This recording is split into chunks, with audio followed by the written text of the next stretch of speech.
Prime Minister.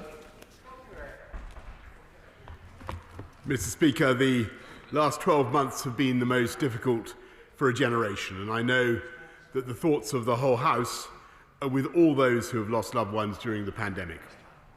I also want to pay tribute to every person in this country for playing their part, whether working on the front line, staying at home to prevent the spread of the virus, or working on vaccine development and supply. And it's that vaccination programme that has brought hope, allowing us to set out the cautious but irreversible roadmap out of lockdown. Mr. Speaker, this morning I had meetings with ministerial colleagues and others, and in addition to my duties in this House, I shall have further such meetings later today. Let's go to Stephen Farry. Stephen. Thank you, Mr. Speaker. Many independent countries, from Switzerland to New Zealand, have bilateral veterinary agreements with the European Union and face lower non-tariff barriers than the UK, despite our very high standards. With the Food and Drink Federation reporting a massive drop in UK food exports, over 90% in some areas, and furthermore, SPS checks constituting the main challenge for the Northern Ireland Protocol, surely the Prime Minister should be making it a priority to negotiate a bespoke UK-EU veterinary agreement. Thank you very much, Mr. Speaker, and that's exactly why we put in the temporary and technical measures that we have to allow free trade to continue across the whole of the UK. And it's very, very important for those who object to the measures that we have taken that the protocol should uphold the principle of east-west trade as well as north-south trade, and that's exactly what we're trying to do.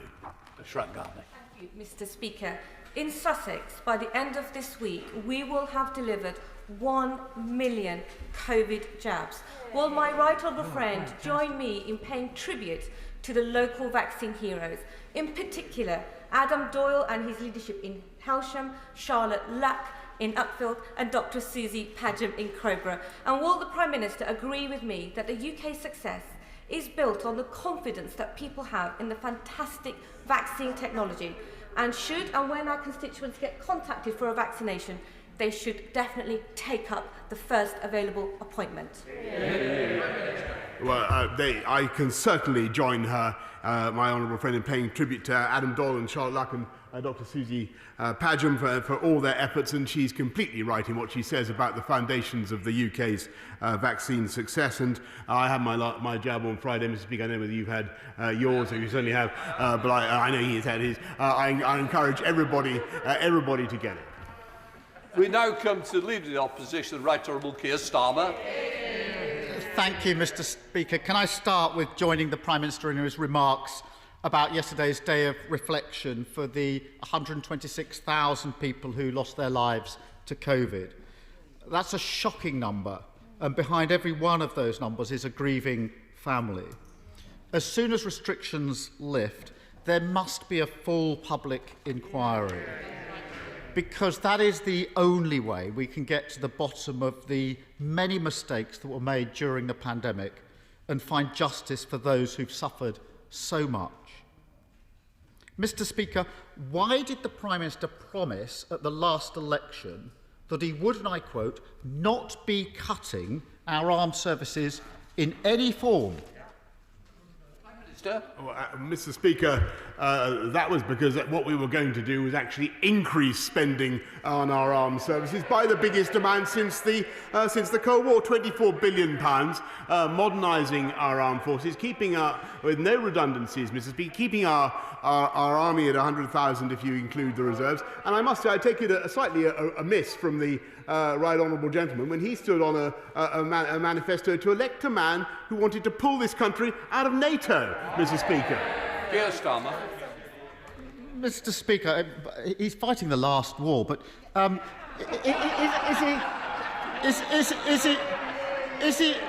is he trying to pretend? Is he trying to pretend, hidden in that answer, that the army stands at over 100,000, the number the Prime Minister quoted there? because it's absolutely clear from the Secretary of State for Defence's statement that I think he made here on Monday. He was absolutely clear. His words, "I have therefore taken the decision to reduce the size of the army to 72,500 by 2025. Only this Prime Minister could suggest that a reduction from 82,000 to 72,000 is somehow not a cut. But the Prime Minister didn't answer my question, which was why did he make that promise? He said, before the last election, Prime Minister, all very well looking up, we will not be cutting our armed services in any form. What did he do this week? He cut the British Army by 10,000, he cut the number of tanks, he cut the number of planes for our RAF, and he cut the number of ships for the Royal Navy. I say he, the Prime Minister didn't have the courage actually to come to the House himself to say what he was doing. So let me ask the Prime Minister a simple question. Going back to that promise before the election, did he ever intend to keep his promise to our armed forces? Prime Minister. Mr. Speaker, not only did we keep our promise in the manifesto last time, we actually increased spending by 14% more than that manifesto commitment. And again, Mr. Speaker, I think it frankly satirical to be lectured about the size of the army when the shadow Foreign Secretary herself only recently wrote that the entire British Army should be turned into a kind of peace corps, Mr. Speaker. And when, as I say, the leader of the opposition stood on a manifesto wanted to elect a leader who himself wanted to disband the armed services. This is a massive investment in our defences and in our future. And it's wonderful to hear the new spirit of jingo that seems to have enveloped some of the Labour benches. They don't like it Upham, Mr. Speaker. Keir Starmer. Let's try this for Upham, because the Prime Minister might want to avoid the promises he made, but I found an interview he gave during the general election campaign. Under the headline, here's the headline, "No troop cuts. Tories will maintain size of armed forces." It then goes on to quote the Prime Minister. Boris Johnson has promised that he will not make any new cuts to the armed forces. He also promised, might want to listen to this, Prime Minister, he also promised to maintain numbers at their current level, including the Army's 82,000. Now, I know the Prime Minister's got form for making up quotes, but can he tell us, does he think the newspapers have somehow misquoted him, or does he now remember making that promise? Prime Minister. Yes, Mr. Speaker, because there will be no redundancies in our armed forces. And I said to him, if you include reserves, we're even keeping the army at 100,000. But on top of that, Mr. Speaker, we're doing what is necessary to modernise our armed forces, taking them into the 21st century, building more frigates, Mr. Speaker, investing in cyber warfare, Mr. Speaker, doing all the difficult things that Labour shirked during their time in office, including, Mr. Speaker, modernising and upgrading our nuclear deterrent, which again, half the shadow front bench would like to remove, leaving Britain defenceless internationally. Keir Starmer. Mr. Speaker, I have every respect for our reservists, but the Prime Minister is just playing with the numbers. He knows very well that the numbers have been cut. The trouble is you just can't trust the Conservatives to protect our armed forces. Let's look. Mr. Speaker, let's look at their last manifestos. These are the manifestos that those opposites stood on. The 2015 manifesto. Order. I'm struggling to hear the Leader of the Opposition, and I will hear the Leader of the Opposition, so please, I want the same respect to the Prime Minister as respect for the Leader of the Opposition. Keir Starmer. Thank you, Mr. Speaker. The 2015 manifesto. We will maintain the size of the regular armed services. The 2017 manifesto. We will maintain the overall size of the armed forces. 2019, the Prime Minister. We will not be cutting our armed services in any form. But the truth is, since 2010, our armed forces have been cut by 45,000. And our army will now be cut to its lowest level in 300 years. Let me remind the Prime Minister and members opposite why this matters. Lord Richards, former Chief of Defence Staff, has warned that with an armed force of this size now, we almost certainly wouldn't be able to retake the Falklands or stop genocide. It says it's rubbish. That's Lord Richards, Prime Minister. After 10 years of Conservative government, is the Prime Minister not ashamed of that? Mr. Speaker, this Conservative government is massively proud of the investment that we've made in our armed forces, which, as I say, is the biggest uplift since the Cold War. And he should look at what the NATO Secretary-General had to say about our investment, which is absolutely vital for the future success of the alliance and indeed for the security of many other countries around the world. A £24 billion investment in the future combat air system, a new Army Special Operations Ranger Regiment, £1.3 billion to upgrade the Challenger main battle tanks, massive investment in the Typhoon squadrons, and so on. We're investing in the future, Mr. Speaker, and yes, of course, we've had to take some tough decisions, but that's because we believe in our defences and we believe that they should be more than merely symbolic. And it's the Labour Party, Mr. Speaker, who are consistently, historically, hilarious to be lectured about the Falklands, Mr. Speaker, consistently weak on protecting this country, and you heard it. It was most visible last week, Mr. Speaker, during the debate on the integrated review, when it was plain that the shadow front bench couldn't even agree to maintain Britain's nuclear deterrent. Absolutely true, Mr. Speaker.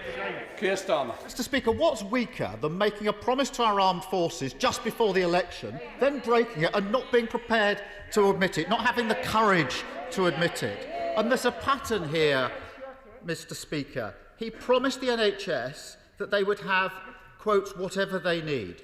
Now nurses are getting a pay cut. He promised a tax guarantee. Now he's putting taxes up for families. He promised he wouldn't cut the armed forces. Now he's done just that. So if the Prime Minister is so proud of what he's doing, so determined to push ahead, why doesn't he at least have the courage to put this cut in the armed forces to a vote in this House?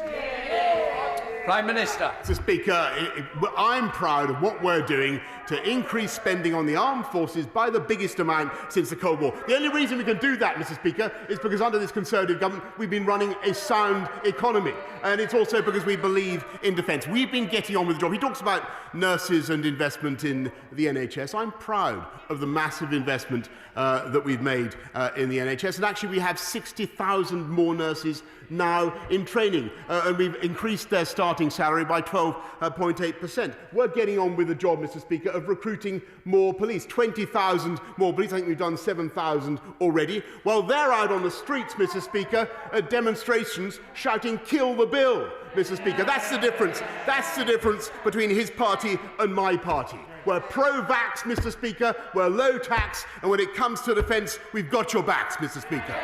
Can I just say, I genuinely mean this. I do not believe any member of Parliament would support that kill the bill. I've got to be very careful of what we say. I say we are all united in this House in the support and the protection that the police do offer us, and nobody will shy away from that. Keir Starmer. Thank you, Mr. Speaker. The question, Prime Minister, is why not have the courage to put it to a vote? That question, of course, was avoided, Mr. Speaker, like all of the questions. And we all know why he won't put it to a vote. Let me quote his Conservative MP, Chair of the Defence Select Committee, because he recognises, and he has experience and respect across the House, he recognises that this review means dramatic cuts to our troop numbers, tanks, armoured fighting vehicles, and more than 100 RAF aircraft. And he goes on to say, your MP, Prime Minister, cuts that, if tested by a parliamentary vote, I do not believe would pass. Not me, his own MPs. Mr. Speaker, can I say this? Because I want to turn to another issue that affects thousands of jobs in many communities across the country. 5,000 jobs are at risk at Liberty Steel, with many more in the supply chain. The UK steel industry is under huge pressure, and the government's failure to prioritise British steel in infrastructure projects is costing millions of pounds in investment.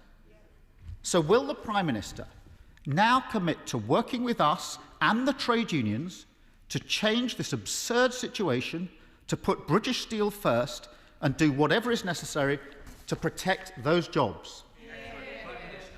Mr. Speaker, I'll just remind, I'm of course happy to cooperate in any way, but the steel output halved under the Labour government. I share very much the anxiety of families of steel workers who work in Liberty Steel, and that's why my honourable friend, the Business Secretary, has had, I think, 3 meetings just in the last few days with Liberty Steel to take the question forward, see what we can do. We are actively engaged. We're investing huge sums in modernising British Steel plants, making them more environmentally friendly. But we have a massive opportunity, Mr. Speaker, because this government is engaged on a £640 billion infrastructure campaign. HS2, the great Dogger Bank wind farms, Hinkley, all the things that we're now building, the Beeching Railway reversals, all the things that we're doing across the country, they will call for millions and millions of tonnes of British steel. And now, Mr. Speaker, thanks to leaving the European Union, we have an opportunity to direct that procurement at British firms in the way that we would want to do. Whereas I know that the right honourable gentleman would like nothing more than to take this country back into the European Union and remove that opportunity for British steel and British steel workers. Miller. Thank you, Mr. Speaker. Last night I spoke with young people in Aberconwy about their experiences of 12 months living with lockdowns. They were very articulate about the challenges they've overcome and about their concerns for their future, finding a job, moving to a new university. Does the Prime Minister have a message for Evie, Jonas, Saul and Lauren, who I spoke with, and other young people who are thinking about their future and a life after lockdown? Yes, my message is just to thank them and to say for what they put up with, and to say I'm sorry about how difficult it has been for their generation. I don't think there can be any group of young people who have been put through much or have had to sacrifice so much in our lifetimes, and we owe it to them to repair their education and to get them into work as fast as we possibly can, and that's why we've set out the £2 billion Kickstart Fund and many other schemes which I hope will be useful to his constituents. Let's go to the Leader of the SNP, Ian Blackford. Ian. Thank you, Mr. Speaker. Yesterday, my brilliant colleague, the member for Adrian Shotts, made his final speech to this Parliament. He is standing for the Scottish Parliament and is doing the right thing by stepping down as an MP. By doing the right thing, he will avoid a dual mandate and a separate by-election that would cost the public £175,000. Mr. Speaker, the Scottish Tory leader is also seeking a place in the Scottish Parliament, but is refusing to step down as an MP.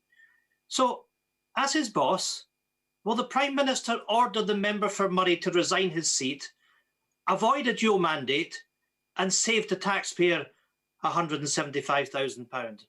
Or are dual mandates one more Tory policy where they think greed is good? Prime Minister. I think my honourable friend, the member for Murray and Ross, is doing an excellent job of holding the Scottish National Party to account for their manifold failings, not least on education, failing to deliver on crime, and failing, in my view, to deliver for the people of Scotland, so caught up as they are in their desire for independence and another referendum. And for separation. I'm amazed, actually, that he hasn't mentioned it so far, but perhaps he will now. Let's go back to Ian Blackford. Ian. Simply yet again a Prime Minister failing to answer a question, and that charge that greed is good in the Tory policies. Mr. Speaker, we know that Tory leaders in Scotland have a habit of dodging democracy. Baroness Davison is fleeing the House of Lords, and the current Tory leader is too feared to stand in a constituency. No wonder this morning's Daily Record declared that the Scottish Tories have exposed themselves as shameless, as nasty, and just plain daft. They are led by a man so devoid of imagination that when asked what he would do if he was Prime Minister for a day, he replied, "I would like to see tougher enforcement against gypsy travellers." Does the Prime Minister really have confidence in a Scottish Tory leader who doesn't even have the courage to put himself before the voters in a Scottish constituency? Of course, Mr. Speaker, and the right honourable gentleman represents a party that's so devoid of imagination that it can't come up with any workable solutions to help the people of Scotland improve their education, improve the fight against crime, cut taxes in Scotland where they're the highest in the whole of the UK. They're so devoid of imagination, Mr. Speaker. They're the one track record. All they can talk about is a referendum to break up the United Kingdom. That's their song. I'm amazed, actually. It's twice he hasn't mentioned it. Maybe he's getting nervous of singing that particular song. Have you know? It's rather curious, Mr. Speaker. Well, he's not coming back, is he? But next week, let's see, or after Easter, let's see if he mentions it again. Maroon cakes. Thank you, Mr. Speaker. As my right honourable friend has already said, the steel industry is fundamental to our future in the UK, and we can't reach our net zero commitments or our infrastructure targets without steel. But Stocksbridge Speciality Steels in my constituency does have an uncertain future because of the funding challenges faced by Liberty Group. The Stocksbridge Works is a strategic asset of national importance. So what assurances can my right honourable friend give my constituents that the government will do what it takes to safeguard jobs and livelihoods and secure the future of steelmaking in the UK? I thank my honourable friend, and she's a passionate and successful advocate for her constituents and for steelmaking in this country, in which this government passionately believes. And that's why, as I was saying to the right honourable gentleman, we're supporting the UK steel industry with more than 500 million of relief, but also with huge investments to make our steelmaking more greener and more competitive. And we will do everything we can, Mr. Speaker, to ensure that we continue with British jobs for producing British steel with the infrastructure investments that I've mentioned and directing that procurement at British jobs in the way that we now can. David. The Prime Minister talks about restoring freedoms as we emerge from the lockdown. It is pushing a bill that will restrict one of our most fundamental freedoms, the right to peaceful protest and peaceful assembly. And tomorrow, he is asking for another blank cheque to restrict everyone's freedoms until September, even though we now know the vast bulk of the Coronavirus Act is not needed to tackle the pandemic. So will the Prime Minister, for once, match his actions to his words, drop these draconian laws and instead publish a roadmap to revive civil liberties and freedoms in our country? I sympathise very much with his desire to see freedoms restored. And I want to do that as fast as we possibly can. That's why we've set out the cautious but we hope irreversible roadmap that we have, which I hope that he supports. I hope the right honourable gentleman also supports, so you can never tell, Mr. Speaker. But what we also want to do is to make sure that we're able to deal with the very considerable backlog that we faced because of the pandemic. So making sure that we have powers still to accelerate court procedures with Zoom courts, to make sure that we allow volunteers to continue to help in the NHS, retired staff to come back to the colours, powers that are necessary in education. It is important to be able to continue with those special measures for the months ahead. And that's why we've set out the bill as we have. Lucia. Mr. Speaker, my constituent Tracy Felstead is at the Court of Appeal today, along with 41 other sub-postmasters. She is seeking to clear her name in a grotesque miscarriage of justice, the Post Office Horizon scandal. The court has heard that the institutional imperative to back a flawed IT system and to convict sub-postmasters, destroying lives of decent men and women in a ruthless determination to protect the post office, come what may.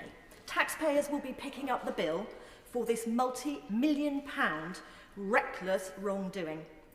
Does the Prime Minister agree with me that in order for justice to be truly done, that those responsible for this failure and its cover-up, they must be held to account? Does he agree that heads should roll?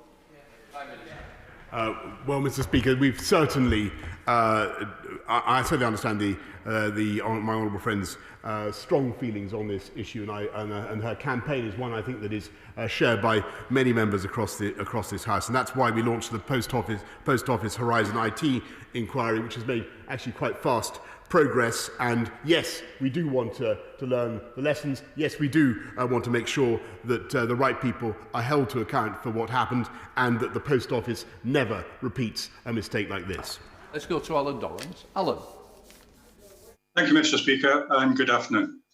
Subject to certain conditions being met, the Northern Ireland Act of 1998 allows for the Secretary of State of Northern Ireland to call a referendum on Irish reunification, and for Northern Ireland to leave the United Kingdom within 7 years of a previous referendum. These conditions for a referendum have all been more than met in Scotland since the independence referendum in 2014, 7 years ago. We are allegedly a union of equal nations. So why, as a Democrat, will the Prime Minister not agree to a Section 30 order enabling the democratic will of the people of Scotland to be measured? Is it because he's fearful of the likely outcome? Mr. Speaker, I knew it wouldn't be long. There they are.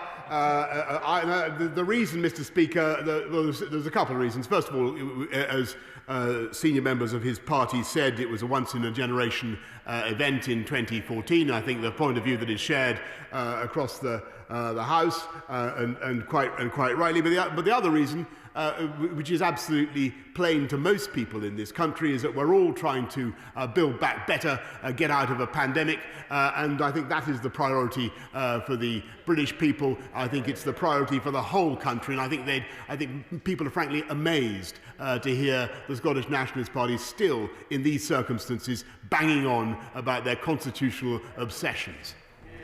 Let's go to John Long. Mr. Speaker, Scottish rugby legend Doddy Weir lives in my constituency and has been diagnosed with motor neuron disease. Doddy's foundation, the My Name's Doddy Foundation, is campaigning alongside the research community, patients, MND Scotland and the MND Association for the government to invest £50 million over 5 years to establish a virtual MND research institute. Now, I understand positive discussions have already taken place with the Health Secretary, but it's important to ensure other priorities such as this are not lost in the pandemic. Will the Prime Minister commit the government to supporting this initiative so we can work towards finding a cure to this devastating disease? I thank my honourable friend very much for raising this important question and for championing research into motor neuron disease, and I thank him also for raising the excellent work of the My Name's Doddy Foundation. And we've spent £54 million in the last 5 years towards this cause, Mr. Speaker, and we're looking now at ways significantly to boost the research that we're supporting. Let's go to Afzal Khan. Afzal. Mr. Speaker, a year into this crisis and more than 126,000 lives have been lost. Behind this staggering figure are millions grieving their loved ones. In my family, we have lost an entire generation. I couldn't hold my mom's hand as she lay dying, and I recently lost both my father and mother-in-law within just days of one another. Grieving families like mine want and deserve to understand what happened, and if anything could have been done to prevent this tragedy. So will the Prime Minister today commit to launching a full public inquiry into the handling of the pandemic as soon as current restrictions are lifted? Mr. Speaker, I want to say to the honourable gentleman that I know that the whole House shares my sympathies and my sorrow for your loss, for his loss.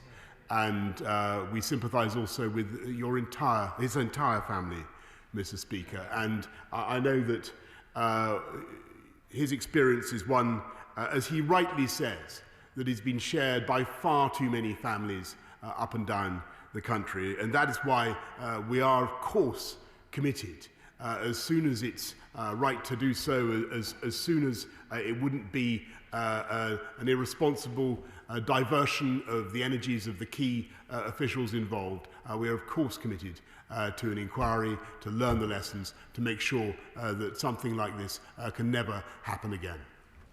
Can I just try and push us through to get through the list? Andrew Jones. Thank you, Mr. Speaker. On the 3rd of May, Wembley is scheduled to host the finals of the FA Vase and FA Trophy, not from this season, but delayed a year from the last one.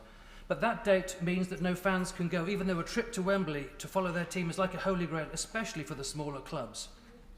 The MPs for the clubs involved, that's the members for North West Durham, Jarrow, Castle Point and myself, have raised this with the FA. Will the Prime Minister join us in encouraging those scheduling the matches to do all they can to move the date so that fans can attend? Yeah. I hope very much, Mr. Speaker, that the Football Association will have listened carefully to what my honourable friend has to say, and they do what they can. And I look forward to May the 17th, when spectators, according to the roadmap, may return. Ronnie Cowell. Much, Mr. Speaker. 17 months ago, Prime Minister, I stood in this place and asked you what you were going to do to get medical cannabis to children suffering from rare forms of epilepsy. And you said to me you recognised their desperate difficulties and that you would take it up personally with me. Their difficulties are still desperate, and you've not taken this up personally with me. In the interim, we've developed new medicines, distributed them around the country, given to people who need them free of charge. Why are we discriminating against these children? What are they? Are they worth less than the general public? And will the Prime Minister move to make medical cannabis available to children with epilepsy? And if you could please, Prime Minister, take this up with me personally, 5 minutes of your time today could go a long, long way. Well, I'm very happy to do whatever we can to meet with the honourable gentleman and take the matter forward. But the Dutch government, I'm told, has confirmed they will allow the continued supply of Bedrocan oil against UK prescriptions until at least the summer and until July, as he rightly says. And my right honourable friend, the Health Secretary, is working to find a permanent solution. I have no doubt that he'll be very happy to meet with the honourable gentleman. Let's go to Derek Thomas. Derek. Thank you, Mr. Speaker. Given the past 12 months, I, like many others, would not want the job of Prime Minister, even for all the tea in China. However, the job does give opportunities to directly improve the lives of people who are very, very sick. March is Brain Tumour Awareness Month, and over 100,000 people have signed a brain tumour research petition calling for the government to match brain tumour research funding with other devastating cancers. And we know through COVID that properly funded research really can bring improved care, treatment and a cure. Will my friend, the Prime Minister, meet with me to receive the petition when it is safe to do so? Yes, indeed, Mr. Speaker, and I thank him for what he's doing. I congratulate him for what he's doing to champion research into brain cancer, and I know from activists in my own constituency where the Centre of Hope runs the Hillingdon Brain Tumour Injury Group, how vital it is, because too often people don't appreciate the number of people who are the victims of brain tumours, and we've put another 40 million into brain tumour research, and we are certainly going to put more, and I look forward to meeting my honourable friend. Let's go to Emma Lewell-Burke. Emma. Thank you very much, Mr. Speaker. My constituents, Ronald and Julia Sheriff's daughter, Danielle, currently lives in Gran Canaria. Last year, aged just 33, she suffered an aneurysm. Danielle remains deeply unwell, and her family are crowdfunding to bring her back home to live. They have been advised that when she does return home, she won't be eligible for the treatment that she needs on the NHS.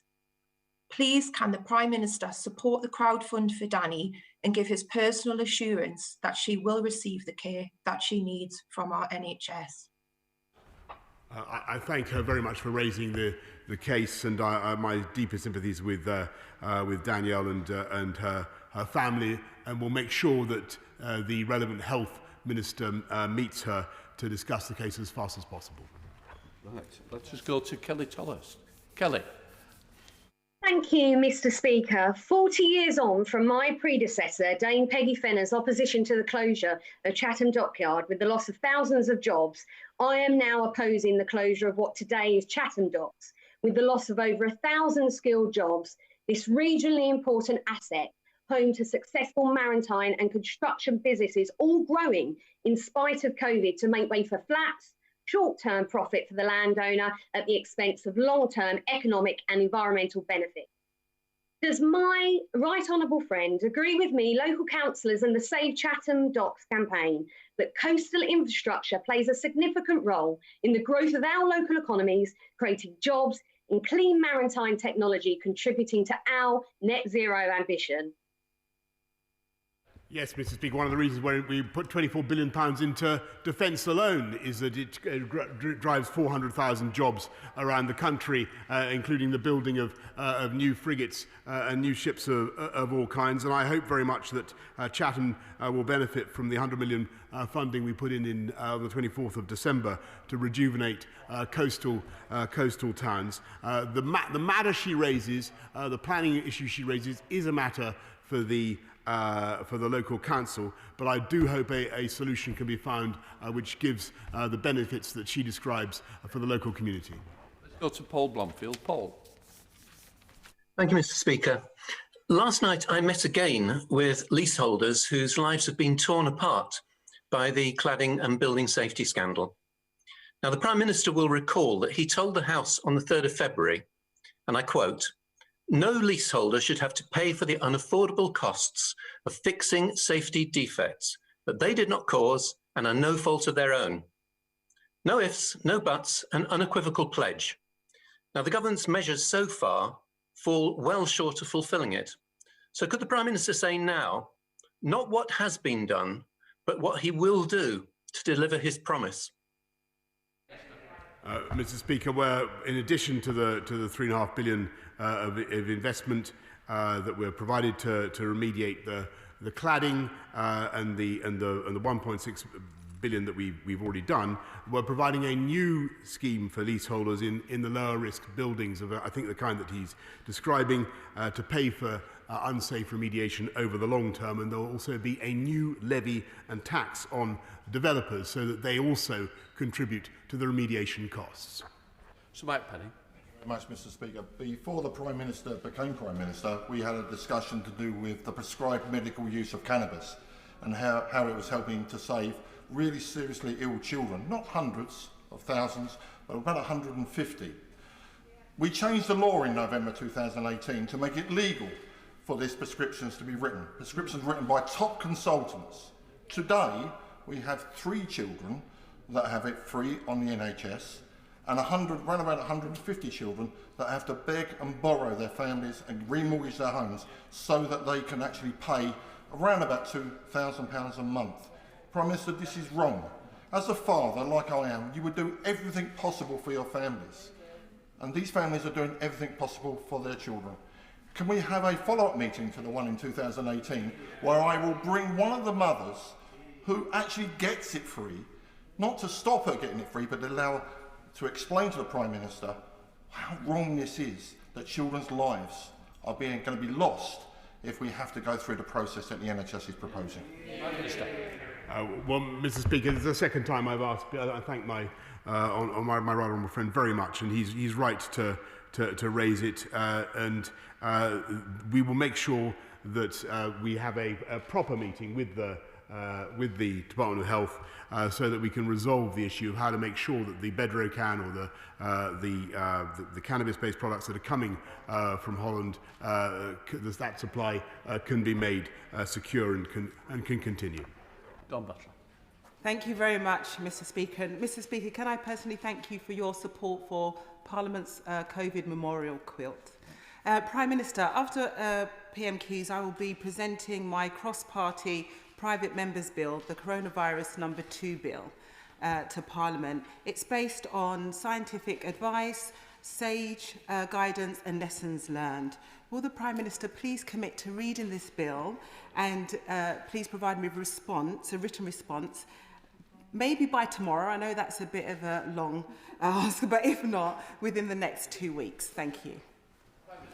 I'm very happy to make that commitment, Mr. Speaker. Let's go to Philip Davis. Philip. Thank you, Mr. Speaker. Thank you, Mr. Speaker. To paraphrase the late, great, much missed Eric Forth, Mr. Speaker. I believe in individual freedoms and individual responsibility. I believe that individuals make better decisions for themselves, their families and their communities than the state makes for them. I loathe the nanny state and I believe in cutting taxes. Prime Minister, am I still a Conservative? Yes, Mr. Speaker. Let's go to Dave Dugan. Dave. Mr. Speaker, we learned today, unfortunately from the media rather than a minister, that the Treasury has informed the Veterans Office that their budget is to be cut by 40% from 5 million to 3 million. Now, this cannot be right, Mr. Speaker, as just yesterday, Graham Day, the SNP Scottish Government's Veterans Minister, announced a further £1 million to support Scottish veterans alone. These disparate positions are irreconcilable. This is a tale of two governments. So will the Prime Minister follow the SNP's lead and assure the House today that he will not allow this cut to UK funding for veterans? Prime Minister. Not only was this the first government to create a Veterans Minister specifically with the charge of looking after veterans, Mr. Speaker, we've not only have we invested in them, but we've also taken steps to protect our armed service veterans from vexatious litigation pursued by lefty lawyers, Mr. Speaker, of a kind sitting not a million miles away from me today, who pursue them long after they have served Queen and country, and when no new evidence has been provided. We tried to protect them, Mr. Speaker. We have protected them, and that party voted against it, Mr. Speaker. Let's go to Andrew Bridgen. Andrew Bridgen. Thank you, Mr. Speaker. The Prime Minister has always enjoyed his visits to my constituency of North West Leicestershire, whether it's Ashby de la Zouch on the eve of the historic referendum or Castle Rock School, Colville, last August. He will therefore be pleased, but not surprised, that Leicestershire County Council for the last 3 years has been the most productive county authority in the country, despite also being the lowest funded. Can my right honourable friend assure all the residents of Leicestershire that our Conservative-controlled County Council will imminently benefit from fairer funding and the government's levelling up agenda so that it can continue to deliver excellent public services?